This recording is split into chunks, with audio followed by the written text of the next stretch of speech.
Hallelujah, ದೇವರಿಗೆ ಸ್ತೋತ್ರ. Good morning. ಎಚ್ಚರವಾಗಿದ್ದೀರಾ? ಬನ್ನಿರಿ. ಮತ್ತೊಂದು ದಿನವನ್ನು ದೇವರು ನಮಗೆ ಅನುಗ್ರಹಿಸಿದ್ದಾರೆ. ಆತನ ವಾಕ್ಯವನ್ನು ಧ್ಯಾನಿಸೋಣ. ಚಿಕ್ಕ ಪ್ರಾರ್ಥನೆಯೊಂದಿಗೆ. ಪರಿಶುದ್ಧ ದೇವರೇ, ನಿಮಗೆ ವಂದನೆಗಳು. ಎಲ್ಲಿಯೂ ಗೊಂದಲಮಯವಾಗಿ ಕಾಣಿಸುತ್ತಿರುವ ಈ ಲೋಕದಲ್ಲಿ ನಮ್ಮನ್ನು ಇಲ್ಲಿಯವರೆಗೂ ಕಾಪಾಡಿದ ದೇವರೇ, ನಿಮ್ಮ ಕೃಪೆಯನ್ನು ನಮಗೆ ತೋರಿಸಿ ನಮ್ಮನ್ನು ಆಧರಿಸಬೇಕೆಂದು, ನಮ್ಮ ಕಣ್ಣೀರು ತೀರಿಸಿ ನಮ್ಮ ಅವಶ್ಯಕತೆ ಪೂರೈಸಬೇಕೆಂದು, ನಮ್ಮ ಮೇಲೆ ದೃಷ್ಟಿಯಿಟ್ಟು ನಮಗೆ ಮಾರ್ಗ ತೋರಿಸಬೇಕೆಂದು, ನಿಮ್ಮ ಮನಸ್ಸನ್ನು ನಾವು ಅರಿತುಕೊಂಡು ನಿಮ್ಮ ಚಿತ್ತಕ್ಕೆ ನಾವು ವಿಧೇಯರಾಗುವಂತೆ, ನಿಮ್ಮ ವಾಕ್ಯವನ್ನು ಅರಿತುಕೊಂಡು ಅದರಂತೆ ಜೀವಿಸುವ ಹಾಗೆ ನಮಗೆ ಸಹಾಯ ಮಾಡಿರೆಂದು ಕ್ರಿಸ್ತನ ನಾಮದಲ್ಲಿ ಬೇಡುತ್ತೇನೆ ತಂದೆಯೇ, ಆಮೇನ್. ಬೆಳಗ್ಗೆ ಎದ್ದ ತಕ್ಷಣ ನಾವು ತೆಗೆದುಕೊಳ್ಳಬೇಕಾದ ನಿರ್ಣಯಗಳು ಎಷ್ಟೋ ಇರುತ್ತವೆ ಅಲ್ಲವೇ? ಕಳೆದ ರಾತ್ರಿ ಇಲ್ಲವೇ ಕಳೆದ ದಿನಗಳಲ್ಲಿ ನಡೆದಿರುವ ಸಂಘಟನೆಗಳು, ನಾವು ನಿದ್ದೆಯಿಂದ ಎದ್ದ ತಕ್ಷಣ ಮತ್ತೆ ಇನ್ನೂ ಆ ಸಂಘಟನೆಗಳು ನಮಗೆ ಮತ್ತಷ್ಟು ಕುಗ್ಗಿಸಿ ಬಿಡುವುದಕ್ಕಾಗಿ ಕಾರಣವಾಗ್ತವೆ. ಹತ್ತು ಮಲಗಿ ನಿದ್ದೆ ಹೋದ ನಂತರ ಮತ್ತೆ ಬೆಳಿಗ್ಗೆ ಎದ್ದ ನಂತರ ಮತ್ತೊಮ್ಮೆ ಆ ದುಃಖ ಜ್ಞಾಪಕ ಮಾಡಿಕೊಂಡು ಮತ್ತೊಮ್ಮೆ ಅಳುವಂಥದ್ದು, ಮತ್ತೆ ಅದೇ ಘರ್ಷಣೆ, ಮತ್ತೆ ಅದೇ ಪರಿಸ್ಥಿತಿ ಮುಂದುವರಿತಾ ಇದೆಯಾ? ನೋಡಿ ಪ್ರಿಯರೇ, ಅದರಿಂದ ಎಷ್ಟು ಕಾಲ ನಾವು ಹೀಗೆಯೇ ಸಾಗುತ್ತಾ ಇರೋದಾದರೆ, ಸಮಸ್ಯೆಗಳಿಗೆ ಪರಿಷ್ಕಾರ ಕೊಡಬಲ್ಲಂತಹ ಯೇಸುವಿನ ಬಳಿಗೆ ಬರದೆ ನಮ್ಮ ಸ್ವಂತ ಮಾರ್ಗದಲ್ಲಿ ನಾವು ಇರುವುದಾದರೆ, ನಮ್ಮ ಆಲೋಚನೆಗಳನ್ನು, ಊಹೆಗಳನ್ನು ನೆರವೇರಿಸಿಕೊಳ್ಳುವುದರಲ್ಲಿಯೇ ನಾವು ತುಂಬಲ್ಪಟ್ಟಿರೋದಾದರೆ, ನಮಗೆ ನಮ್ಮ ಸಮಸ್ಯೆ ಎಂದಿಗೂ ಕೂಡ ತೀರೋದಿಲ್ಲ. ಇವರ ಬದುಕೇ ಅಳುವಂಥದ್ದಾಗಿದೆ ಎಂದು ಹೇಳ್ತಾರಲ್ಲವೇ? ಯಾವಾಗಲೂ ಅಳ್ತಾರೆ. ಏನಿದೆ ನನ್ನ ಜೀವಿತದಲ್ಲಿ, ಅಳೋದೊಂದು ಬಿಟ್ರೆ ಎಂದು ಹೇಳ್ತಿರ್ತಾರೆ ಕೆಲವರು. ನೀವೇನಾದರೂ ಅಂತಹ ಪರಿಸ್ಥಿತಿಯಲ್ಲಿದ್ದೀರಾ? ಹಾಗಾದರೆ ನಿಮ್ಮೊಂದಿಗೆಯೇ ದೇವರು ಈ ದಿನ ಮಾತಾಡ್ತಿದ್ದಾರೆ. ನೋಡೋಣ ಬನ್ನಿ. ಯೆಶಾಯನ ಪುಸ್ತಕ. ಈ ಒಳ್ಳೆ ವಾಗ್ದಾನವನ್ನು ನೀವು ಸ್ವಾಧೀನ ಮಾಡಿಕೊಳ್ಳಿರಿ. ಯೆಶಾಯನ ಪುಸ್ತಕ, ಯೆಶಾಯನ ಪುಸ್ತಕ 30ನೇ ಅಧ್ಯಾಯ 19ನೇ ವಚನದಿಂದ ಓದುತ್ತಿದ್ದೇನೆ, ಕೇಳ್ರಿ. ಚೀಯೋನಿನ ಯೆರೂಸಲೇಮಿನಲ್ಲಿ ವಾಸಿಸುವ ಜನರೇ, ಏನಂತೆ? ಚೀಯೋನಿನ ಯೆರೂಸಲೇಮಿನಲ್ಲಿ ವಾಸಿಸುವ ಜನರೇ, ಏನಂತೆ? ನೀವು ಇನ್ನೂ ಅಳುವುದೇ ಇಲ್ಲ ಎನ್ನುವಂಥದ್ದೇ. ಜನರೇ, ನೀವು ಇನ್ನು ಮೇಲೆ ಅಳುವುದೇ ಇಲ್ಲ. ನೀವು ಕೂಗಿಕೊಂಡ ಶಬ್ದವನ್ನು ಆತನು ಕೇಳಿ ನಿಮಗೆ ಕೃಪೆ ತೋರಿಸುವನು. ಏನಂತೆ? ಆತನು ನಿಮ್ಮ ಮೊರೆಯನ್ನು ಕೇಳಿ ನಿಶ್ಚಯವಾಗಿ ನಿಮ್ಮನ್ನು ಕರುಣಿಸುವನು. ಆತನು ನಿಮ್ಮ ಮಾತು ಕೇಳಿದ ಕೂಡಲೇ ಸದುತ್ತರ ದಯಪಾಲಿಸುವನು. ಆತನ ಮಾತು ನೀವು ಕೇಳಬೇಕು. ನಿಮ್ಮ ಮಾತು ಆತನು ಕೇಳಿಸಿಕೊಳ್ಳುವ ಹಾಗೆ ಪ್ರಾರ್ಥಿಸಬೇಕು. ಆತನು ನಿಮ್ಮ ಮಾತು ಕೇಳಿದ ಕೂಡಲೇ ಸದುತ್ತರ ದಯಪಾಲಿಸುತ್ತಾನೆ. ಅಷ್ಟಕ್ಕೂ ಬೆಳಗ್ಗೆ ಎದ್ದು ಯಾಕೆ ನೀವು ಪ್ರಾರ್ಥನೆ ಮಾಡಿಕೊಳ್ಳಲ್ಲ?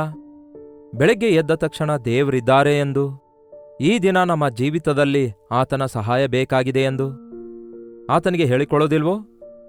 ಕನಿಷ್ಠ ನಮ್ಮ ದೇಶದಲ್ಲಿ ಬೆಳಗ್ಗೆ ಎದ್ದ ತಕ್ಷಣ ಒಬ್ರಿಗೊಬ್ಬರು ಗುಡ್ ಮಾರ್ನಿಂಗ್ ಕೂಡ ಹೇಳೋದಿಲ್ಲ, ಹೌದಲ್ಲವೇ? ಇತರ ದೇಶದಲ್ಲಾದ್ರೆ ಕಂಪಲ್ಸರಿಯಾಗಿ ಹೇಳ್ತಾರೆ. ಅಂದ್ರೆ ಹೊರಗಡೆ ಹೋದ್ರೆ ಹೇಳ್ತೇವೆ ನಾವು good morning, good morning, good morning ಅನ್ನುತ್ತೇವೆ. ಆಫೀಸ್ಗೆ ಹೋದಾಗ, ಸ್ಕೂಲ್ಸ್ಗೆ ಹೋದಾಗ, ಟೀಚರ್ಸ್ಗಾಗಲಿ ಸ್ಟೂಡೆಂಟ್ಸ್ ಆಗಲಿ ಹೇಳ್ತಾರೆ, ಅದು ಬೇರೆ ಸಂಗತಿ. ಮನೆಯಲ್ಲಿರುವವರಿಗೆ ಯಾಕೆ ಹೇಳಿಕೊಳ್ಳೋದಿಲ್ಲ? ಯೋಚಿಸಿ. ನೀವು ಎಂದಾದರೂ ನಿಮ್ಮ ಗಂಡನಿಗೆ ಗುಡ್ ಮಾರ್ನಿಂಗ್ ಅಂದಿದ್ದೀರಾ? ಶುಭೋದಯ ಅಂದಿದ್ದೀರಾ? ಹೆಂಡತಿಗೆ ಎಂದಾದರೂ ಗುಡ್ ಮಾರ್ನಿಂಗ್ ಹೇಳಿದ್ದೀರಾ? ಮಕ್ಕಳು ತಂದೆ ತಾಯಿಗಳಿಗೆ ಗುಡ್ ಮಾರ್ನಿಂಗ್ ಹೇಳ್ತಾ ಇದ್ದಾರೋ? ಏನೋ ಸುಮ್ಮನೆ ಬಾಯಿಗೆ ಬಂತು ಹೇಳಿದ್ದೇವೆ ಅಂತಲ್ಲ, ದೇವರು ಇನ್ನೊಂದು ದಿನ ಕೊಟ್ಟಿದ್ದಾರೆ ಎಂದು ಕೃತಜ್ಞತೆಯಿಂದ ಹೇಳಬೇಕು. ಆಯ್ತು ಸರಿ, ಯಾರಿಗೆ ಹೇಳ್ತಿದ್ದೀರಿ ಅನ್ನೋದು ಪಕ್ಕಕ್ಕಿಡ್ರಿ. ದೇವರಿಗೆ ಹೇಳ್ತಾ ಇದ್ದೀರಾ, ಗುಡ್ ಮಾರ್ನಿಂಗ್ ದೇವ್ರೆ, ನನಗೆ ಇನ್ನೊಂದು ದಿನ ಕೊಟ್ಟಿದ್ದೀರಿ. ಅಂದ್ರೆ ಇಂಗ್ಲೀಷಲ್ಲಿ ಗುಡ್ ಮಾರ್ನಿಂಗ್ ದೇವ್ರೆ ಎಂದು ಹೇಳುವ ಅಗತ್ಯವಿಲ್ಲ. ದೇವ್ರೆ, ಇನ್ನೊಂದು ದಿನ ಕೊಟ್ಟಿದ್ದೀರಿ, ನಿಮಗೆ ವಂದನೆಗಳು. ಇನ್ನೊಂದು ದಿನ ನನ್ನ ಜೀವಿತದಲ್ಲಿ ಹೆಚ್ಚಿಸಿದ್ದೀರಿ, ನಿಮಗೆ ವಂದನೆಗಳು ದೇವರೇ. ಇನ್ನೊಂದು 24 ಅವರ್ಸ್ ನನಗೆ ಕೊಟ್ಟಿದ್ದೀರಿ, ವಂದನೆಗಳು ದೇವರೇ. ಮಧ್ಯಾಹ್ನ 12 ಗಂಟೆವರೆಗೂ ಮಲಗಿದ್ರೆ ಅದು ಬೇರೆ ಸಂಗತಿ ಬಿಡಿ. ಇನ್ನೊಂದು ದಿನ ಸೂರ್ಯೋದಯವಾಗುವಾಗ ಉಂಟಾಗತ್ತೆ. ಒಂದು ವೇಳೆ ನೀವು ಹೊರದೇಶದಲ್ಲಿರುವುದಾದರೆ ನಿಮಗೆ ಕರೆಕ್ಟ್ ಅಲ್ಲದೇ ಇರಬಹುದು. ಮಿಡ್ ನೈಟಲ್ಲಿ ಕೆಲವರು ನೋಡಬಹುದು, ಬೆಳಗಿನ ಜಾವದಲ್ಲಿ ಕೆಲವರು ನೋಡಬಹುದು, ಮತ್ತೊಂದು ಸಮಯದಲ್ಲಿ ನೋಡ್ತಿರಬಹುದು. ಇಲ್ಲವಾದರೆ ಲೈವ್ನಲ್ಲಿ ನೋಡ್ಲಿಕ್ಕಾಗದೇ ಇದ್ರು ಮತ್ತೊಂದು ಸಮಯದಲ್ಲಿ ನೋಡ್ತಾ ಇರಬಹುದು. ದೇವರು ನಮ್ಮೊಂದಿಗೆ ಮಾತಾಡ್ತಿರುವಾಗ ಎಲ್ಲಿಂದ ನಾವು ಪ್ರಾರಂಭಿಸ್ತಿದ್ದೇವೆ? ನಮ್ಮ ದಿನದ ಕಾರ್ಯಗಳನ್ನು ಯಾವ ಟೈಮ್ ಎನ್ನುವುದು ಮುಖ್ಯವಲ್ಲ. ನೋಡಿರಿ, ಯಾವಾಗಲೂ ದೇವರೊಂದಿಗೆ ನಮ್ಮ ದಿನದ ಕಾರ್ಯ ಪ್ರಾರಂಭಿಸುವುದು ಬಹಳ ಪ್ರಾಮುಖ್ಯವಾಗಿದೆ. ನಾವು ನಿದ್ದೆಯಿಂದ ಎದ್ದ ಕೂಡಲೇ ನಿದ್ದೆಗೆ ಹೋಗುವವರೆಗೂ ನಮ್ಮ ಧ್ಯಾಸ ಆತನ ಮೇಲಿರೋದಾದ್ರೆ ನಮ್ಮ ಬಾಧೆ, ನಮ್ಮ ಸಮಸ್ಯೆಗಳನ್ನು ಆತನಿಗೆ ಹಂಚಿಕೊಳ್ಳೋದಾದ್ರೆ, ನಮ್ಮ ಕೊರತೆಗಳು, ಕಷ್ಟಗಳು ಆತನಿಗೆ ಹಂಚಿಕೊಳ್ಳೋದಾದ್ರೆ, ನಿಮ್ಮ ಮಾತುಗಳನ್ನು ಕೇಳಿದ ಕೂಡಲೇ ಸದುತ್ತರ ದಯಪಾಲಿಸುತ್ತೇನೆಂದು ಎಷ್ಟು ಒಳ್ಳೆ ವಾಗ್ದಾನ ದೇವರು ಕೊಡ್ತಿದ್ದಾರೆ ನೋಡಿ. ಆತನು ನಮ್ಮಂತಹ ಮನುಷ್ಯನಲ್ಲ. ಕೊಡ್ತೇನೆ ಎಂದು ಮಾತು ಕೊಟ್ರೆ ಆತನು ಕೊಟ್ಟೇ ಕೊಡ್ತಾನೆ. ಮಾತು ಕೊಟ್ಟು ನೆರವೇರಿಸುವ ದೇವರಾಗಿದ್ದಾರೆ. ಅದಕ್ಕೆ ದೇವರಿಂದ ವಾಗ್ದಾನಗಳನ್ನು ಪಡೆದುಕೊಳ್ಳಬೇಕು. ಆ ವಾಗ್ದಾನಗಳನ್ನು ನಿಮ್ಮ ಹೃದಯಕ್ಕೆ ಅನ್ವಯಿಸಿಕೊಳ್ಳಬೇಕು, ನಿಮ್ಮ ಜೀವಿತಕ್ಕೆ ಅನ್ವಯಿಸಿಕೊಳ್ಳಬೇಕು. ನಂಬಿಕೆಯಿಂದ ಕ್ಲೇಮ್ ಮಾಡಿ ಅವುಗಳು ನೆರವೇರುವ ಹಾಗೆ ದೇವರ ಸನ್ನಿಧಿಯಲ್ಲಿ ಜ್ಞಾಪಕಗೊಳಿಸಿರಿ ಕರ್ತನಿಗೆ. ನಾನು ನಿಮ್ಮ ಮೊರೆಯನ್ನು ಕೇಳುತ್ತೇನೆ. ನಿಮ್ಮ ಮೊರೆಯನ್ನು ನಿಶ್ಚಯವಾಗಿ ಕೇಳಿ ಕರುಣಿಸಿ ನಿಮಗೆ ಸದುತ್ತರ ದಯಪಾಲಿಸುವನು. ಮತ್ತು ಆತನು ನಿಮ್ಮ ಮೊರೆ ಕೇಳಿದ ಕೂಡಲೇ ನಿಮಗೆ ಸದುತ್ತರ ದಯಪಾಲಿಸುವನು. ಜನರೇ, ಇನ್ನು ಮೇಲೆ ನೀವು ಎಂದಿಗೂ ಕೂಡ ಕಣ್ಣೀರು ಸುರಿಸಬಾರದು. ಅಂದರೆ ನೀವು ಇನ್ಮೇಲೆ ಸ್ವಲ್ಪವೂ ಕೂಡ ಅಳುವ ಅಗತ್ಯವಿಲ್ಲ. ಕಣ್ಣೀರಿನಿಂದ ಕುಗ್ಗಿ ಹೋಗುವ ಅಗತ್ಯವಿಲ್ಲ. ನಿಮ್ಮ ದುಃಖ ದಿನಗಳನ್ನು ನಾನು ಸಮಾಪ್ತಿಗೊಳಿಸುತ್ತೇನೆ ಎಂದು ಮೇಲಿಂದ ಮೇಲೆ ದೇವರು ಹೇಳ್ತಿದ್ದಾರೆ. ಕೆಲವರಿಗೆ ತಾತ್ಕಾಲಿಕವಾದ ದುಃಖಗಳಿರುತ್ತವೆ. ಆ ಸಮಯದಲ್ಲಿ ಸ್ವಲ್ಪ ತಳ್ತಾರೆ, ಸುಮ್ಮನೆ ಇರ್ತಾರೆ, ಅದು ಬೇರೆ ಸಂಗತಿ. ಇನ್ನು ಕೆಲವರಿಗೆ ಆಯಾ ಸಮಯಗಳಲ್ಲಿ ಜ್ಞಾಪಕ ಬರುವಾಗೆಲ್ಲ ಮೇಲಿಂದ ಮೇಲೆ ಆ ಕಷ್ಟಗಳು ಇಲ್ಲವೇ ಆ ಪರಿಸ್ಥಿತಿಗಳನ್ನು ಜ್ಞಾಪಕ ಮಾಡಿಕೊಂಡು ಅಳ್ತಾರೆ. ಕೆಲವರಂತೂ ಅವರ ಬದುಕೇ ದುಃಖಕರವಾಗಿರುತ್ತೆ. ಯಾವುದರಲ್ಲಿ ಸಂತೋಷಿಸಬೇಕೆಂದು ತಿಳಿಯಲಾರದ ಪರಿಸ್ಥಿತಿಯಲ್ಲಿರ್ತಾರೆ. ಯಾವಾಗ ನೋಡಿದ್ರೂ ಒಂದು ವಿಷಾದಕರವಾದ ಮುಖದೊಂದಿಗೆ ಡಿಪ್ರೆಷನ್ನಲ್ಲಿರುತ್ತಾರೆ. ಅವರು ಅತ್ತು ಅವರ ಹೃದಯ ಬತ್ತಿ ಹೋಗುತ್ತೆ. ಬಹುಶಃ ಕಣ್ಣಲ್ಲಿ ನೀರು ಬರದೇ ಇರಬಹುದೇನೋ, ಆದರೆ ಅವರ ಬಾಧೆ, ಅವರ ಮನಸ್ಸಲ್ಲಿರುವ ಆವೇದನೆ ನೋಡುವಾಗಲೇ ಕಾಣಿಸಿಕೊಳ್ಳುತ್ತೆ. ಯಾಕೆ ಅಂತಹ ಹೆಸರಿಟ್ಕೊಳ್ಬೇಕು ನಾವು? ನಮ್ಮ ಮೊರೆ ಕೇಳುವ ಕರ್ತನಿದ್ದಾನಲ್ಲವೋ? ಆಪತ್ಕಾಲದಲ್ಲಿ ನನಗೆ ಮೊರೆ ಇಡೀರಿ ಅಂದಿದ್ದಾರಲ್ಲವೋ? ನನಗೆ ನಿಮ್ಮ ವಿಷಯ ಹೇಳ್ರಿ ಅಂದಿದ್ದಾರಲ್ಲವೇ? ನನ್ನನ್ನು ಕೇಳಿಕೊಳ್ಳಿರಿ, ನಾನು ಕೊಡ್ತೇನೆ, ನಿಮ್ಮ ಕೋರಿಕೆ ತೀರಿಸುತ್ತೇನೆ, ನಿಮ್ಮ ಕಷ್ಟಗಳನ್ನು ತೀರಿಸುತ್ತೇನೆ, ಸಮಸ್ಯೆ ಪರಿಹರಿಸುತ್ತೇನೆ, ಕಣ್ಣೀರು ಒರೆಸುತ್ತೇನೆ ಅಂದಿದ್ದಾರಲ್ಲವೇ? ಎಷ್ಟು ದೊಡ್ಡ ದೇವರು ನಮಗಿದ್ದಾರೆ ಎಂದು ನೀವು ನಂಬುವುದಾದರೆ ನಾವು ಎಷ್ಟೋ ನಂಬಿಕೆಯುಳ್ಳವರಾಗಿರ್ತೇವೆ. ನಮ್ಮನ್ನು ಕನಿಕರಿಸುವ ಕರ್ತನು, ಕೃಪೆ ತೋರಿಸುವ ಕರ್ತನು, ನಮ್ಮ ಬಾಧೆ ತೀರಿಸುವ ಕರ್ತನು, ನಮ್ಮ ಮೊರೆ ಲಾಲಿಸುವ ಕರ್ತನು. ನಾವು ದುಃಖದಿಂದ, ಅಳುತ್ತಾ, ಬಾಧೆಯಿಂದ, ಒಂದು ಅಪಜಯದಲ್ಲಿ, ಫೇಲ್ಯೂರ್ನಲ್ಲಿ ನಾವು ಬಿದ್ದಿರಬೇಕೆಂದು ದೇವರು ಆಶಿಸುವುದಿಲ್ಲ. ಯಾವುದೇ ತಂದೆ ತಾಯಿಗಳಾಗಲಿ ತಮ್ಮ ಮಕ್ಕಳು ಹಸಿವೆಯಲ್ಲಿರಬೇಕೆಂದು, ನಿಂದೆಯಿಂದ ತುಂಬಿಕೊಂಡಿರಬೇಕೆಂದು, ಕಷ್ಟಗಳ ಪಾಲಾಗಬೇಕೆಂದು, ಶ್ರಮೆಗಳಲ್ಲಿ ಇರಬೇಕೆಂದು ಯಾರು ಆಶಿಸುತ್ತಾರೆ ಹೇಳ್ರಿ? ಕೆಟ್ಟವರಾಗಿರುವ ನಾವೇ ನಮ್ಮ ಮಕ್ಕಳಿಗಾಗಿ ಒಳ್ಳೆಯದನ್ನು ಆಲೋಚಿಸುವುದಾದರೆ, ನಮ್ಮ ಪರಲೋಕದ ತಂದೆ ಆತನ ಆಕಾರದಲ್ಲಿ, ಆತನ ಸ್ವಂತ ಸ್ವರೂಪದಲ್ಲಿ ಉಂಟು ಮಾಡಲ್ಪಟ್ಟ ನಮ್ಮನ್ನು ಆನಂದಗೊಳಿಸುವುದಕ್ಕಾಗಿ, ನಮ್ಮನ್ನು ಬಿಡಿಸುವುದಕ್ಕಾಗಿ, ನಮ್ಮನ್ನು ರಕ್ಷಿಸುವುದಕ್ಕಾಗಿ, ನಮ್ಮನ್ನು ತನ್ನ ರಾಜ್ಯಕ್ಕೆ ವಾರಸುದಾರರನ್ನಾಗಿ ಮಾಡಿಕೊಳ್ಳಲು ಪರಲೋಕವನ್ನೇ ಬಿಟ್ಟು ಭೂಲೋಕಕ್ಕೆ ಇಳಿದು ಬಂದಿದ್ದಾರೆ. ಇದು ಕಟ್ಟ ಕಥೆಯಲ್ಲ ಪ್ರಿಯರೇ, ಇದು ಸತ್ಯವಾಗಿದೆ. ಇದನ್ನು ನಂಬುತ್ತಾ ಇದ್ದೀರಾ? ಯಾವತ್ತೋ ಗುಡ್ ಫ್ರೈಡೆಯ ದಿನದಂದಲ್ಲ ಪ್ರಿಯರೇ, ಪ್ರತಿದಿನ ನೆನೆಸಿಕೊಳ್ಬೇಕು, ಯೇಸು ನನಗಾಗಿ ಮರಣ ಹೊಂದಿದ್ದಾರೆ ಎಂದು, ಆತನ ಬಾಸುಂಡೆಗಳಿಂದ ನನಗೆ ಗುಣವಾಯಿತು ಎಂದು. ನಮ್ಮ ದ್ರೋಹಗಳ ದೆಸೆಯಿಂದ ಆತನು ಜಜ್ಜಲ್ಪಟ್ಟನು, ನಮ್ಮ ದೋಷಗಳಿಂದ ಹೊಡೆಯಲ್ಪಟ್ಟನು, ನಮ್ಮ ಅಪರಾಧಗಳ ದೆಸೆಯಿಂದ ಗಾಯಗೊಂಡನು. ಆತನ ಗಾಯಗಳಿಂದ ನನಗೆ ಗುಣವಾಯಿತು. ನನ್ನ ಗಾಯ ವಾಸಿ ಮಾಡುವುದಕ್ಕಾಗಿ, ಮಾನಸಿಕವಾದ ಗಾಯಗಳು, ಶಾರೀರಿಕವಾದ ಗಾಯಗಳು ಎಷ್ಟೋ ಜನರ ಜೀವಿತದಲ್ಲಿ ವಾಸಿಯಾಗದಂತಹ ಗಾಯಗಳಾಗಿ, ಹುಣ್ಣುಗಳಾಗಿ ಉಳ್ಕೊಂಡಿವೆ. ಈ ಉದಯ ಕಾಲ ಸಮಯದಲ್ಲಿ ನಿಮ್ಮ ಜೀವಿತದಲ್ಲಿ ನೀವು ಎಂತಹ ಪರಿಸ್ಥಿತಿಯಲ್ಲಿದ್ದೀರೆಂದು ನನಗೆ ಗೊತ್ತಿಲ್ಲ. ನೋಡಿ ಹೇಗೆ ದೇವರು ಈ ಸಂದೇಶದ ಮೂಲಕ ನಿಮ್ಮೊಂದಿಗೆ ಮಾತಾಡ್ತಿದ್ದಾರೆ. ಈ ವಾಗ್ದಾನದಲ್ಲಿ ಏನಾದರೂ ನೀವು ನಂಬಿಕೆ ಇಡೋದಾದ್ರೆ ಏನಂತೆ ಆ ವಾಗ್ದಾನ? ಇನ್ನು ಮೇಲೆ ನೀವು ಅಳುವುದೇ ಇಲ್ಲ. ಆತನು ನಿಮ್ಮ ಮಾತು ಕೇಳಿದ ಕೂಡಲೇ ಸದುತ್ತರ ದಯಪಾಲಿಸುವನು. ಕರ್ತನು ನಿಮಗೆ ಶ್ರೇಷ್ಠ ಅನ್ನಪಾನಗಳನ್ನು ಕೊಡುವನು. ಏನಂತೆ? ನಿಮಗೆ ಅನ್ನಪಾನಗಳನ್ನು. ನೋಡಿ, ಈ ದಿನಗಳಲ್ಲಿ ಅನ್ನಪಾನ ಕೂಡ ಇಲ್ಲದೆ ಅಳುತ್ತಾ ಇದ್ದಾರೆ. ತಿನ್ನಲು ತಿಂಡಿ ಇಲ್ಲದೆ ಅಳುವಂಥವ್ರು ಎಷ್ಟೋ ಜನ ಇದ್ದಾರೆಂದ್ರು ನಂಬುತ್ತೀರಾ? ತಿಂಡಿ ಇಲ್ಲದೆ, ಆಹಾರವಿಲ್ಲದೆ, ಮಕ್ಕಳಿಗೆ ಕುಡಿಸಲು ಹಾಲಿಲ್ಲದೆ, ಕೆಲವೊಂದು ಆಫ್ರಿಕನ್ ದೇಶಗಳಲ್ಲಿ ಮಕ್ಕಳು ಕುಡಿಯುವುದಕ್ಕೆ ಹಾಲು ಕೊಡಿಸಲಿಕ್ಕಾಗದೆ, ಕನಿಷ್ಠ ಕುಡಿಯಲು ಶುದ್ಧವಾದ ನೀರಿಲ್ಲದಕ್ಕೆ ಎಷ್ಟೋ ಜನ ಅಳ್ತಾರೆ. ಮಣಿಪೂರ್ನಲ್ಲಿರುವ ನಮ್ಮ ಪ್ರಿಯರಲ್ಲಿ ಅನೇಕರು ಆಹಾರವಿಲ್ಲದೆ, ಮನೆಗಳಿಲ್ಲದೆ, ಇವತ್ತಿಗೂ ಕೂಡ ಇಷ್ಟು ದಿನಗಳಾದ ನಂತರವೂ ಕೂಡ ಒದ್ದಾಡ್ತಿದ್ದಾರೆ ಎಂದು ತಿಳಿದು ನಮ್ಮ ಮನಸ್ಸು ಕರಗುತ್ತೆ. ಏನಾದರೂ ಮಾಡಬೇಕು, ಅವರಿಗಾಗಿ ಪ್ರಾರ್ಥಿಸಬೇಕು, ಪರಿಶುದ್ಧಾತ್ಮನ ಕಾರ್ಯಗಳು ಅಲ್ಲಿ ನಡೆಯಬೇಕು. ಇಂತಹ ಸಮಯದಲ್ಲಿ ದೇವರು ಮಧ್ಯಸ್ಥಿಕೆ ವಹಿಸಬೇಕು. ಎಂದು ನಾವು ಮೊರೆಯಿಡುವ ಅವಶ್ಯಕತೆ ಎಷ್ಟೋ ಇದೆ. ಅನೇಕರು ಮೊರೆಯಿಡ್ತಿದ್ದಾರೆ ಅಲ್ಲಿ. ಅದಕ್ಕಾಗಿಯೇ ದೇವರು ಯಾವುದೋ ಒಂದು ದೊಡ್ಡ ಕಾರ್ಯ ಮಾಡಲಿಕ್ಕಿದ್ದಾರೆ. ಅಂತಹ ಕಷ್ಟ ಕಾಲದಲ್ಲಿರುವವರನ್ನು ನೆನೆಸಿಕೊಳ್ಬೇಕು. ಬಹುಶಃ ನಾವು ಸಮೃದ್ಧಿಯಾಗಿರಬಹುದು, ನಮಗೆ ಕಷ್ಟ ಇಲ್ಲದೇ ಇರಬಹುದು. ಆದರೆ ನಮ್ಮ ಜೊತೆ ಮನುಷ್ಯನು ಶ್ರಮೆಯಲ್ಲಿರುವಾಗ, ನಮ್ಮ ಹೆತ್ತ ಮಕ್ಕಳು ನಶಿಸಿ ಹೋಗುತ್ತಿರುವಾಗ, ಮನೆಯಲ್ಲಿ ಇನ್ನೂ ರಕ್ಷಣೆ ಹೊಂದದೇ ಇರುವಂಥವರು ಇರುವಾಗ, ಸಾಲ ಮಾಡಿದವರಾಗಿ ನಮ್ಮ ಮಕ್ಕಳು ಕಷ್ಟದ ಪಾಲಾಗುತ್ತಿರುವಾಗ, ಶ್ರಮೆಗಳ ಪಾಲಾಗುತ್ತಿರುವಾಗ, ದೇವರಿಗೆ ಮೊರೆ ಇಡೋದಾದ್ರೆ ನಮ್ಮ ಮಾತು ಕೇಳಿದ ಕೂಡಲೇ ಸದುತ್ತರ ದಯಪಾಲಿಸುತ್ತೇನೆ ಅನ್ನುತ್ತಾರೆ. ನಮ್ಮ ಪ್ರಾರ್ಥನೆಗೆ ಉತ್ತರಿಸುತ್ತೇನೆ ಅನ್ನುತ್ತಾರೆ.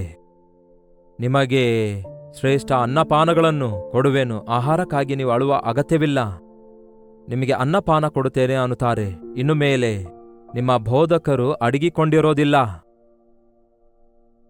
ನಿಜವೇ ಪ್ರಿಯರೇ, ಕ್ರೈಸ್ತರು ಅನ್ನುವಂತಹ ದೇವರ ಮಕ್ಕಳಿಗೆ ಈ ದಿನ ಬೋಧನೆ ಬೇಕು. ಬೋಧನೆ.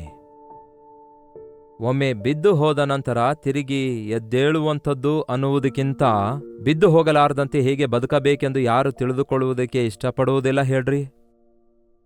ಹೌದಲ್ಲವೇ? ಒಂದು ತಪ್ಪಲ್ಲಿ ಬಿದ್ದಿರುವಾಗ, ಒಂದು ಪಾಪದಲ್ಲಿ ಬಿದ್ದಿರುವಾಗ, ಒಂದು ನಷ್ಟಕ್ಕೆ ಒಳಗಾದ ನಂತರ, ಇಲ್ಲವೇ ಒಂದು ತಪ್ಪು ಮಾಡಿದ ನಂತರ ಅದೇ ಚಿಕ್ಕಲ್ಲಿ ಸಿಕ್ಕಾಕೊಂಡು ವ್ಯಥೆಯೊಂದಿಗೆ ಪ್ರಾರ್ಥಿಸಿಕೊಳ್ಳುವುದರ ಬದಲಿಗೆ ನಮ್ಮ ಬದುಕಲ್ಲಿ ಹೇಗೆ ಬದುಕಬೇಕು, ಕಾಲು ಜಾರದಂತೆ, ಎಡವಿ ಬೀಳದಂತೆ, ದೇವರಿಗಿಷ್ಟವಾಗಿ ಹೇಗೆ ಬದುಕಬೇಕು, ಪಾಪದ ಉರುಳಿನಲ್ಲಿ ಬೀಳದಂತೆ ಬದುಕಬೇಕೆಂಬ ಆಸೆ ನಿಮಗಿಲ್ಲವೋ?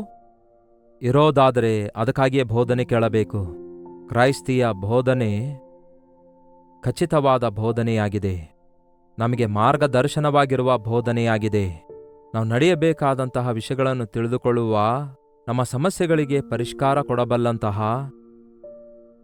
ವಿಷಯಗಳು ಪರಿಶುದ್ಧ ಸತ್ಯವೇದದಲ್ಲಿ ಬೋಧಿಸುವಂಥವುಗಳಾಗಿರೋದ್ರಿಂದ, ಪರಿಶುದ್ಧಾತ್ಮ ಪ್ರೇರೇಪಣೆಯಿಂದ ಬರೆಯಲ್ಪಟ್ಟಂತಹ ಬೈಬಲಿನ ಮಾತುಗಳು ಮನುಷ್ಯನ ಮಾತುಗಳಲ್ಲ ಪ್ರಿಯರೇ. ಬೋಧಕನು ಬೋಧಿಸುತ್ತಾನೆ ಅನ್ನೋ, ಆದರೆ ಬೋಧನೆ ಅವನದಲ್ಲ.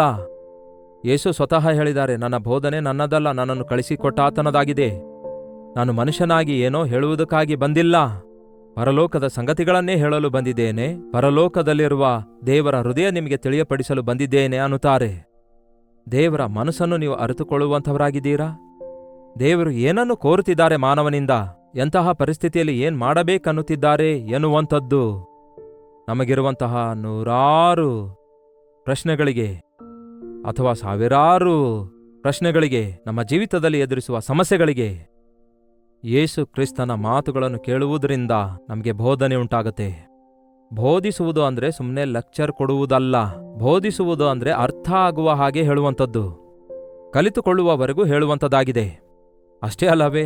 ಅದಕ್ಕೆ ಈ ಅನುದಿನದ ಧ್ಯಾನ ಅನೇಕ ದಿನಗಳಿಂದ ಯಾಕೆ ಮುಂದುವರಿಸುತ್ತಿದ್ದೇವೆ? ವಾರಕ್ಕೊಂದು ದಿನವಾಗಲಿ 2 ದಿನವಾಗಲಿ ಹೇಳಿ ಬಿಡಬಹುದಲ್ಲವೇ? ಆದರೆ ದೇವರ ಸಂಗತಿಗಳು ನಿಮಗೆ ಪರಿಪೂರ್ಣವಾಗಿ ಬಯಲಾಗಬೇಕೆಂದು ಮುಂದುವರಿಸುತ್ತಿದ್ದೇವೆ. ಯಾಕೆಂದರೆ ನಿನ್ನೆ ಸಮಸ್ಯೆಗಳು ನಿನ್ನೆ ಮುಗಿದೋದುವು. ಈ ದಿನ ಇನ್ನೊಂದು ಸಮಸ್ಯೆ ಇದೆ, ನಾಳೆ ಇನ್ನೊಂದು ಸಮಸ್ಯೆ ಬರುತ್ತೆ.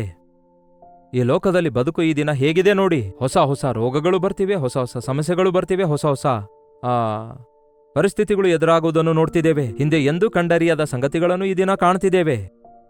ಮಣಿಪುರ್ನಲ್ಲಿ ಈ ದಿನದವರೆಗೂ ಅಷ್ಟೊಂದು ಕ್ರೂರ ಕಾರ್ಯ ನಡೆಯುತ್ತಾ ಇದ್ರೂ ಕೂಡ ಏನೋ ನಾವು ಅಲ್ಲಿ ಇಲ್ಲಿ ಸ್ವಲ್ಪ ರೋಡ್ ಮೇಲೆ ಸ್ಟ್ರೈಕ್ ಮಾಡುತ್ತಾ ಇದ್ದೇವೆ, ಪ್ರೊಟೆಸ್ಟ್ ಮಾಡ್ತಿದ್ದೇವೆ. ಯಾರೋ ಧೈರ್ಯವುಳ್ಳಂಥವರು, ಸಾಮರ್ಥ್ಯವುಳ್ಳವರು, ಅವಕಾಶವುಳ್ಳವರು ಕೆಲವೊಂದು ಜನ ಅಲ್ಲಿಗೆ ಹೋಗಿ ಅಲ್ಲಿನ ಸಂಗತಿಗಳನ್ನು ಎತ್ತಿ ಹೇಳ್ತಿದ್ದಾರೆ. ಆದರೆ ಇವೆಲ್ಲವುಗಳಿಗೆ ಪರಿಪೂರ್ಣ ಪರಿಷ್ಕಾರ ಎಲ್ಲಿಂದ ಬರುತ್ತೆ?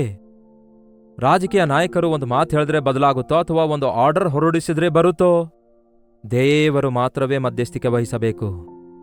ಅವರ ಕಷ್ಟಗಳು ತೀರಿಸಲ್ಪಟ್ಟು ಅವರ ಕಣ್ಣೀರು ಒರೆಸಲ್ಪಡಬೇಕಾದ್ರೆ, ಭೂಮಿ ಆಕಾಶವನ್ನು ಸೃಷ್ಟಿಸಿರುವಂತಹ ಪ್ರತಿ ಅಧಿಕಾರವನ್ನು ಮಾನವರಿಗೆ ಕೊಟ್ಟ ದೇವರು ಪ್ರತಿ ಅಧಿಕಾರಿಯ ಹೃದಯವನ್ನು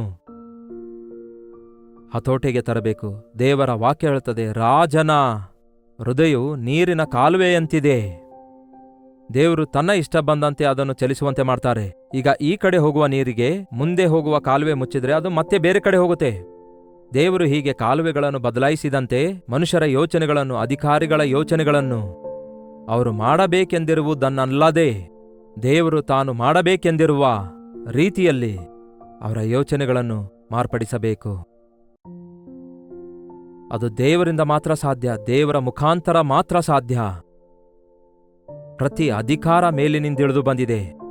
ಅಧಿಕಾರಿಗಳ ಬಳಿಗೆ ಹೋಗಿ ನಾವು ಜಗಳ ಆಡಬಾರದು. ಕರ್ತನ ಬಳಿಗೆ ಹೋಗಿ ಮೊರೆ ಇಡುವುದನ್ನು ಕಲಿಯುವುದಾದರೆ ಪರಿಸ್ಥಿತಿಗಳನ್ನು ಬದಲಾಯಿಸುವ ದೇವರು, ಅಪಾಯವನ್ನು ಮಾರ್ಪಡಿಸುವ ದೇವರು, ಮಣಿಪೂರ್ನಲ್ಲಿರುವಂತಹ ನಮ್ಮ ಪ್ರಿಯರಿಗೆ, ಅಲ್ಲಿರುವ ಕ್ರೈಸ್ತರಾಗಲಿ ಹಿಂದೂಗಳಾಗಲಿ ಇನ್ನೊಬ್ಬರು ಎನ್ನುವುದು ಮುಖ್ಯವಲ್ಲ, ಆದರೆ ಮಾನವರಾಗಿದ್ದಾರೆ. ನಾವೆಲ್ಲರೂ ಕೂಡ ದೇವ ಸ್ವರೂಪದಲ್ಲಿ ಮಾಡಲ್ಪಟ್ಟಿದ್ದೇವೆ. ಅಲ್ಲಿಂದ ಬರುವ ಒಂದು ಚಿಕ್ಕ ನ್ಯೂಸ್ ಕೇಳುವಾಗ ಒಂದು ಜಾತಿ ಒಳ್ಳೆಯದು, ಒಂದು ಜಾತಿ ಕೆಟ್ಟದು, ಒಂದು ಜಾತಿಯಲ್ಲಿ ಯೇಸುವನ್ನು ಅರಿತವರಾಗಿದ್ದಾರೆ, ಇನ್ನೊಂದು ಜಾತಿಯಲ್ಲಿ ಇನ್ನೊಂದು ಟ್ರೈಬ್ನಲ್ಲಿ ಇಲ್ಲ ಅಂತ ಹೇಳ್ತಿಲ್ಲ. ಎಲ್ಲೆಡೆ ಇದ್ದಾರೆ. ಯೇಸುವನ್ನು ನಂಬಿದಂಥವರು ಪ್ರಪಂಚದಲ್ಲೆಲ್ಲ ಇದ್ದಾರೆ. ಬಾಧೆ, ಕಷ್ಟ, ಕೊರತೆ ಒಂದು ದೇಶದಲ್ಲಿ ಬಂದಾಗ ಆ ದೇಶದಲ್ಲಿರುವ ಎಲ್ಲರೂ ಅನುಭವಿಸಲೇಬೇಕಾಗುತ್ತೆ. ಒಂದು ಪ್ರಾಂತ್ಯಕ್ಕೆ ಬರುವಾಗ ಅಲ್ಲಿರುವ ಎಲ್ಲರೂ ಅನುಭವಿಸಬೇಕಾಗುತ್ತೆ. ಹಾಗಾಗಿ ನಾವು ಮೊರೆ ಇಡುವುದಾದರೆ ದೇವರು ತನ್ನ ಬೋಧಕರು ಅಡಗಿಕೊಂಡಿರದಂತೆ ಮಾಡ್ತಾರಂತೆ. 21ನೇ ವಚನ, ನೀವು ಬಲಕ್ಕಾಗಲಿ ಎಡಕ್ಕಾಗಲಿ ತಿರುಗುವುದಾದರೆ ಇದೇ ದಾರಿ, ಇದರಲ್ಲಿಯೇ ನಡೆಯಿರಿ ಎಂಬ ಒಂದು ಶಬ್ದವು ನಿಮ್ಮ ಹಿಂದೆಯಿಂದ ನಿಮಗೆ ಕೇಳಿಸುವುದು.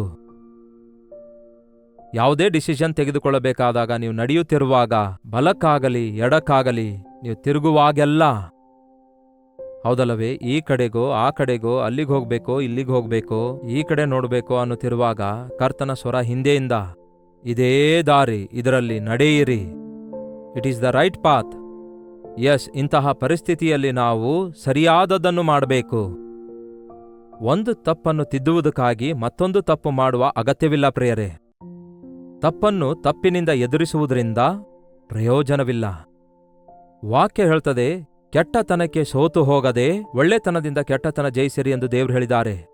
ಹಾಗಾಗಿ ನಮ್ಮ ದುಃಖಕ್ಕೆ ಕಾರಣ ಯಾರೇ ಆಗಿರ್ಬೋದು, ಯಾವುದೇ ಆಗಿರ್ಬೋದು, ಏನೇ ವಿಷಯ ಆಗಿರ್ಬೋದು, ನಾವು ಅಳುವುದಕ್ಕೆ ಕಾರಣ ಏನೇ ಆಗಿರ್ಬೋದು, ಇನ್ನು ಮೇಲೆ ನೀವು ಅಳುವ ಅಗತ್ಯವಿಲ್ಲ ಅನ್ನುತ್ತಾರೆ ದೇವರು. ನಿಮ್ಮ ಮಾತು ಕೇಳಿ ಸದುತ್ತರ ದಯಪಾಲಿಸುತ್ತೇನೆ ಅನ್ನುತ್ತಾರೆ ದೇವರು. ನಿಮ್ಮ ಮೊರೆ ಕೇಳಿ ನಿಮ್ಮನ್ನು ಬಿಡಿಸುತ್ತೇನೆ ಎಂದು ಹೇಳುವ ಕರ್ತನು ನಮಗಿದ್ದಾರೆಂದು ನೆನಪಿಟ್ಕೊಂಡು ನಮ್ಮ ವೈಯಕ್ತಿಕ ಸಾಮೂಹಿಕ ಸಮಸ್ಯೆಗಳೆಲ್ಲವುಗಳಿಗೋಸ್ಕರ ಕರ್ತನ ಸನ್ನಿಧಿಯಲ್ಲಿ ವಿಜ್ಞಾಪನೆ ಮಾಡೋಣ. ಕರ್ತನ ಸದುತ್ತರವನ್ನು ಪಡೆದುಕೊಳ್ಳೋಣ. ಪ್ರಾರ್ಥನೆ. ಪರಿಶುದ್ಧ ದೇವರೇ, ಪ್ರೀತಿಯುಳ್ಳ ತಂದೆಯೇ, ಎಷ್ಟೋ ಸಮಸ್ಯೆಗಳು ನಮಗೆ ಬಾಧೆಯನ್ನುಂಟು ಮಾಡುತ್ತಿವೆ. ಎಷ್ಟೋ ಸಾರಿ ನಮಗೆ ಗೊತ್ತಾಗದಂತೆ ನಾವು ದುಃಖಿತರಾಗ್ತಿದ್ದೇವೆ. ಸ್ವಂತವರಿಂದ, ಹೊರಗಡೆಯವರಿಂದ, ಮನೆಯಲ್ಲಿರುವವರಿಂದ ಎಷ್ಟೋ ರೀತಿಯಲ್ಲಿ ಶೋಧಿಸಲ್ಪಡುತ್ತಿರುವಾಗ, ಎಷ್ಟೋ ಹೋರಾಟಗಳಲ್ಲಿ ಮಾನವ ಜೀವಿತವನ್ನು ನಾವು ಸಾಗಿಸುತ್ತಿರುವಾಗ ನಿಮ್ಮ ಸಹಾಯ ನಮಗೆಷ್ಟೋ ಅವಶ್ಯಕವಾಗಿದೆ ಎಂದು ಗುರುತಿಸುತ್ತಿದ್ದೇವೆ. ಎಡಬಲಕ್ಕೆ ತಿರುಗದಂತೆ ನೆಟ್ಟಗಾಗಿರುವ ನಿಮ್ಮ ದಾರಿಯಲ್ಲಿ ನಡೆಯುತ್ತಾ ನಿಮ್ಮ ರಾಜ್ಯಕ್ಕೆ ಸೇರುವುದಕ್ಕಾಗಿ ಅನುದಿನವೂ ನಿಮಗೆ ಮೊರೆ ಇಡುವವರಾಗಿ, ನಿಮ್ಮ ಮಾತು ಕೇಳುವವರಾಗಿ ನಮ್ಮಲ್ಲಿ ಪ್ರತಿಯೊಬ್ಬರೂ ಇರುವ ಹಾಗೆ ಸಹಾಯ ಮಾಡಿರೆಂದು ಕ್ರಿಸ್ತನ ನಾಮದಲ್ಲಿ ಬೇಡುತ್ತೇನೆ ತಂದೆಯೇ, ಆಮೇನ್. ತಂದೆಯಾದ ದೇವರ ಪ್ರೀತಿಯು, ಮಗನಾಗಿರುವ ಕ್ರಿಸ್ತನ ಕೃಪೆಯು, ಆದರಣೆಕರ್ತನಾದ ಪವಿತ್ರಾತ್ಮನ ಸಹವಾಸವು ಕೂಡಿ ಬಂದಿರುವ ನಮ್ಮೆಲ್ಲರೊಂದಿಗೂ ಇಂದಿಗೂ ಸದಾಕಾಲಕ್ಕೂ ನೆಲೆಯಾಗಿರಲಿ. ಆಮೇನ್. ನೀವು ಎಲ್ಲಿಂದ ವೀಕ್ಷಿಸುತ್ತಾ ಇದ್ದೀರಿ ಎಂದು ಲೈವ್ ಚಾಟ್ನಲ್ಲಿ ಬಂದು ನಿಮ್ಮ ಹೆಸರು, ಊರನ್ನು ಟೈಪ್ ಮಾಡಿರಿ. ಕರ್ತನನ್ನು ಸ್ತುತಿಸೋಣ, ಪ್ರಾರ್ಥಿಸೋಣ. ದೇವರು ತನ್ನ ಅದ್ಭುತ ಕಾರ್ಯಗಳನ್ನು ಮಾಡುತ್ತಾರೆ. ನಿಮ್ಮ ಪ್ರಾರ್ಥನಾ ಮನವಿ 8939731313 ನಂಬರ್ಗೆ, ಒಂದು ವೇಳೆ ಹೊರದೇಶದಿಂದಲೂ ಸಹ ವೀಕ್ಷಿಸುವುದಾದರೆ ಇದೇ ನಂಬರ್ಗೆ ಒಂದು ಟೆಕ್ಸ್ಟ್ ಇಲ್ಲವೇ ವಾಯ್ಸ್ ಮೆಸೇಜ್ ಮುಖಾಂತರ, ವಾಟ್ಸಾಪ್ ಮುಖಾಂತರ ಕಳಿಸಿಕೊಡಿರಿ. ನಿಮ್ಮೆಲ್ಲರಿಗೋಸ್ಕರ ನಾವು ಪ್ರಾರ್ಥಿಸ್ತಿದ್ದೇವೆ.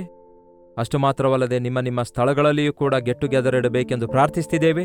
ದೇವರ ಕೃಪೆಯಿಂದ ಕಳೆದ ದಿನಗಳಲ್ಲಿ ನಡೆದ ಗೆಟ್ ಟುಗೆದರ್ನಲ್ಲಿ ಎಷ್ಟೋ ಜನರನ್ನು ದೇವರು ಆಶೀರ್ವದಿಸಿ ಅವರ ಅವಶ್ಯಕತೆಗಳನ್ನೆಲ್ಲ ತೀರಿಸಿ ಅವರನ್ನು ಬಲಪಡಿಸುವುದಕ್ಕಾಗಿ ದೇವರು ಸಹಾಯ ಮಾಡಿದ್ದಕ್ಕಾಗಿ ದೇವರಿಗೆ ವಂದನೆಗಳು. ವಾಕ್ಯವು ನಮ್ಮನ್ನು ಸರ್ವ ಸತ್ಯದಲ್ಲಿ ನಡೆಸುವುದರಿಂದ ಅನುದಿನವೂ ಕ್ರಮ ತಪ್ಪದೆ ಈ ಕಾರ್ಯಕ್ರಮ ವೀಕ್ಷಿಸುವವರಾಗಿರಿ. ಅಂದರೆ ಅನುದಿನವೂ ಪ್ರಸಾರವಾಗುವ ಈ ಅನುದಿನದ ಧ್ಯಾನವನ್ನು ಯೂಟ್ಯೂಬ್ನಲ್ಲಿ ವೀಕ್ಷಿಸಿರಿ. ಈ ಸೇವೆಯಲ್ಲಿ ನೀವು ಪಾಲುಗಾರರಾಗಲು ಇಚ್ಛಿಸುವುದಾದರೆ, ದೇವರು ನಿಮ್ಮನ್ನು ಪ್ರೇರೇಪಿಸುವುದಾದರೆ, ನಿಮ್ಮ ಕಾಣಿಕೆ ಕಳಿಸಲಿಚ್ಛಿಸುವುದಾದರೆ, ನಿಮಗೋಸ್ಕರವೇ ಅಂತ ನೇಮಿಸಲ್ಪಟ್ಟಂತಹ ನಂಬರ್ ಇದೆಯಲ್ಲವೇ, ಅಂದರೆ 8939731313 ನಂಬರ್ಗೆ, ಒಂದು ವೇಳೆ ಹೊರದೇಶದವರಿದ್ದರೂ ಸಹ ಇದೇ ನಂಬರ್ಗೆ ನೀವು ವಾಟ್ಸಪ್ ಕರೆ ಮಾಡಬಹುದು. ಆದರೆ ಪ್ರಾರ್ಥನಾ ಮನವಿಗಳನ್ನು ವಾಟ್ಸಪ್ ಮಾತ್ರ ಕಳಿಸಿಕೊಡಿರಿ. ಅಂದರೆ ಟೆಕ್ಸ್ಟ್ ಆಗಲಿ ವಾಯ್ಸ್ ಮೆಸೇಜ್ ಆಗಲಿ ಕಳಿಸಿರಿ. ಫೋನ್ ಮಾಡಬೇಡಿ, ಸಾವಿರಾರು ಕರೆಗಳು ಬರುತ್ತಿವೆ. ಒಂದು ವೇಳೆ ನೀವು ಕಾಣಿಕೆ ಕಳಿಸುವುದಾದರೆ, ಯಾವುದಾದ್ರೂ ಬುಕ್ಸ್ ಬೇಕಾಗಿರೋದಾದ್ರೆ, ಮ್ಯಾಗಝಿನ್ ಬೇಕಾಗಿರೋದಾದ್ರೆ, ಬೇರೆ ಮೀಟಿಂಗಿನ ವಿವರ ತಿಳಿದುಕೊಳ್ಳಬೇಕಾದ್ರೆ, ಕೆಳಗೆ ಕೊಡಲ್ಪಟ್ಟಿರುವಂತಹ ಈ ನಂಬರಿಗೆ ನೀವು ಧಾರಾಳವಾಗಿ ಕರೆ ಮಾಡಬಹುದು. ಮಾರ್ನಿಂಗ್ 10 ನಿಂದ ನೈಟ್ 10 ವರೆಗೂ ಮಾತ್ರ ಕರೆ ಮಾಡಿ. ಆಫೀಸ್ ಅವರ್ಸ್ನಲ್ಲಿ ಮಾತ್ರ ನಮ್ಮ ಸಹೋದರರು ಕರೆ ಎತ್ತುತ್ತಾರೆ. ಒಂದು ವೇಳೆ ಪ್ರೋಗ್ರಾಂ ಮುಗಿದ ತಕ್ಷಣ ಹೆಚ್ಚು ಎಂಗೇಜ್ ಬರುವುದರಿಂದ ನಂತರ ಮತ್ತೆ ಪ್ರಯತ್ನ ಮಾಡಿ ಕರೆ ಮಾಡಿ. ನಮ್ಮ ಪ್ರಿಯರು ನಿಮಗೆ ಬೇಕಾದ ಇನ್ಫಾರ್ಮೇಶನ್ ಕೊಡ್ತಾರೆ. ಇದೇ ಆಗಸ್ಟ್ 15ರಂದು ಬ್ಯಾಂಗ್ಳೂರಿನಲ್ಲಿ ಒಂದು ವಿಶೇಷ ಗೆಟ್ ಟುಗ್ಯಾದರ್ ಮತ್ತು ಯೂತ್ ಮೀಟಿಂಗ್ ಅನ್ನು ಏರ್ಪಡಿಸಲಾಗ್ತಿದೆ. ಅದರ ವಿವರ ಈ ಸಂದೇಶದ ಅಂತ್ಯದಲ್ಲಿ ನಿಮ್ಮೆಲ್ಲರಿಗೋಸ್ಕರ ತಿಳಿಯಪಡಿಸಲಾಗ್ತದೆ. ಎಲ್ಲರೂ ಬಂದು ಪಾಲ್ಗೊಂಡು ಆಶೀರ್ವಾದ ಹೊಂದಿರಿ. ಮತ್ತೆ ನಾಳೆ ಭೇಟಿಯಾಗೋಣ. ಅಲ್ಲಿವರೆಗೂ ದೇವರ ಮಹಾಕೃಪೆ ನಿಮ್ಮೆಲ್ಲರೊಂದಿಗಿರಲಿ.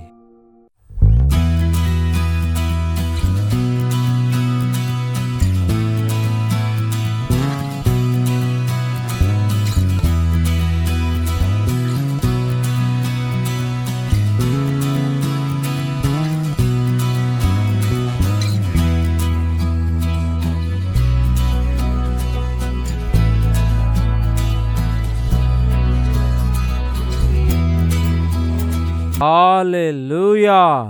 ಬೆಂಗಳೂರಿನ ಸುತ್ತಮುತ್ತಲಿರುವವರಿಗೂ ಒಂದು ಶುಭವಾರ್ತೆ. ಕರ್ತನ ಚಿತ್ತವಿದ್ದರೆ ಈ ಆಗಸ್ಟ್ 15ನೇ ತಾರೀಕಿನಂದು ಒನ್ ಡೇ ಗೆಟ್ ಟುಗ್ಯಾದರ್ ಅನ್ನು ಮತ್ತು ಯೂತ್ ಮೀಟಿಂಗ್ ಅನ್ನು ಬೆಂಗಳೂರಿನಲ್ಲಿ ಏರ್ಪಡಿಸುತ್ತಿದ್ದೇವೆ. ಮಧ್ಯಾಹ್ನ 2 ಗಂಟೆಯಿಂದ ಸಂಜೆ 6 ಗಂಟೆವರೆಗೂ ಯವನಸ್ಥರಿಗೋಸ್ಕರ ಪ್ರತ್ಯೇಕವಾದ ಯೂತ್ ಸೆಷನ್ ಇರುತ್ತೆ. ಯವನಸ್ಥರೆಲ್ಲರೂ ತಪ್ಪದೇ ಬನ್ನಿರಿ. ಹಿರಿಯರು ಕೂಡ ಬರಬಹುದು. ಇದು ನಿಮ್ಮೆಲ್ಲರಿಗೂ ಎಷ್ಟೋ ಉಜ್ಜೀವನಕರವಾಗಿ ಆಶೀರ್ವಾದಕರವಾಗಿರುತ್ತದೆ ಮತ್ತು ನಿಮ್ಮ ಸಮಸ್ಯೆ ತೀರಿಸಿಕೊಳ್ಳುವುದಕ್ಕಾಗಿ ನೀವು ಆಧ್ಯಾತ್ಮಿಕವಾಗಿ ಕರ್ತನಿಗೆ ಸಾಕ್ಷಿಗಳಾಗಿ ಜೀವಿಸುವ ಹಾಗೆ ದೇವರ ಸನ್ನಿಧಿಯಲ್ಲಿ ಆತನ ಬಲವನ್ನು ಹೊಂದಿಕೊಳ್ಳುವುದಕ್ಕಾಗಿ ನಿಮ್ಮೆಲ್ಲರಿಗೂ ಎಷ್ಟೋ ಉಪಯೋಗಕರವಾಗಿರುತ್ತೆ. ಯವನಸ್ಥರೇ, ತಪ್ಪದೇ ಬನ್ನಿರಿ, ಆಧ್ಯಾತ್ಮಿಕ ಬಲವನ್ನು ಹೊಂದಿಕೊಳ್ಳಿರಿ. ಸಂಜೆ 6 ಗಂಟೆಯಿಂದ ರಾತ್ರಿ 10 ಗಂಟೆವರೆಗೂ 2ನೇ ಸೆಷನ್ ಇರುತ್ತೆ. ಈ 2 ಸೆಷನ್ಸ್ಗಳಲ್ಲಿ ನೀವು ಪಾಲ್ಗೊಂಡವರಾಗಿ ದೈವಾಶೀರ್ವಾದ ಹೊಂದಬೇಕೆಂದು ಮತ್ತು ಮುಖಾಮುಖಿಯಾಗಿ ನಿಮ್ಮನ್ನು ನೋಡಿ ನಿಮಗಾಗಿ ಪ್ರಾರ್ಥಿಸಬೇಕೆಂದು ನಾನು ಬಯಸುತ್ತಿದ್ದೇನೆ. 2ನೇ ಸೆಷನ್ ಆದ ನಂತರ ವೈಯಕ್ತಿಕವಾಗಿ ಪ್ರಾರ್ಥಿಸಲು ಸಮಯ ಸಾಕಾಗದೇ ಇರುವುದರಿಂದ ಮೊದಲ ಸೆಷನ್ ಆದ ತಕ್ಷಣವೇ ವೈಯಕ್ತಿಕವಾಗಿ ನಿಮ್ಮೆಲ್ಲರಿಗೋಸ್ಕರ ಪ್ರಾರ್ಥಿಸಲು ನಾನು ಸಿದ್ಧನಾಗಿರುತ್ತೇನೆ. ನೀವು ತಕ್ಕ ಸಮಯಕ್ಕೆ ಬರುವುದಾದರೆ ಖಂಡಿತವಾಗಿಯೂ ನಿಮ್ಮೆಲ್ಲರಿಗೋಸ್ಕರ ವಿಶೇಷವಾಗಿ ಪ್ರಾರ್ಥಿಸಲು ನಾನು ಸಿದ್ಧನಾಗಿರುತ್ತೇನೆ. ವಿಳಾಸ ಗಮನಿಸಿರಿ. Hudson community centre, CSI compound, opposite to Mitralaya girls high school, near corporation circle, Bangalore. ಇನ್ನು ಹೆಚ್ಚಿನ ವಿವರಗಳಿಗೋಸ್ಕರವಾಗಿ 9884707779 ಇಲ್ಲವೇ 9884807779 ಎಂಬ ನಂಬರ್ಗಳಿಗೆ ನೀವು ಕಾಲ್ ಮಾಡಿರಿ, ಇಲ್ಲವೇ ವಾಟ್ಸಪ್ ಮೆಸೇಜ್ ಅನ್ನು ಕಳಿಸಿರಿ, ಇಲ್ಲವೇ 954041 ನಂಬರ್ಗೆ ವಾಟ್ಸಪ್ ಕಳಿಸಿರಿ. ತಪ್ಪದೇ ಬರ್ತಿರಲ್ಲವೋ?